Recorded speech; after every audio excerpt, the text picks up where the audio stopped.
বন্ধুরা দেখো, আজকে আমি ডিম রান্না করে দেখাবো।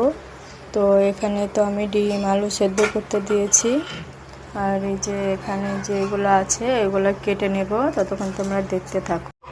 এই যে দেখো, আমার ডিম ছাড়ানো হয়ে গেছে, তো ডিম আলু সেদ্ধ হয়ে গেছে। আর এই যে দেখো, আমার এইগুলো কেটে নেওয়া হয়ে গেছে। এবার আমি মিক্সিতে মিক্স করে নেব। এই যে দেখো, আমার ছেলের এতটাই পছন্দ ডিম খেতে, খুবই পছন্দ করে। দেখো খেতে লেগে গেছে, ও পড়ে গেল তো পাপ্পা, ভালো করে খাও।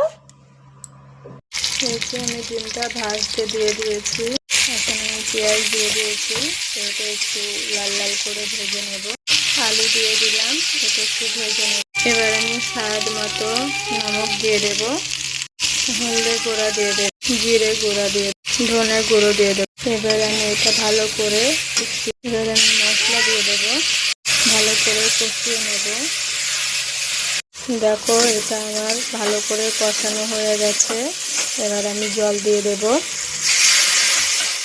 এই যে দেখো ফুটে এসেছে, এবার আমি ডিম দিয়ে দেব।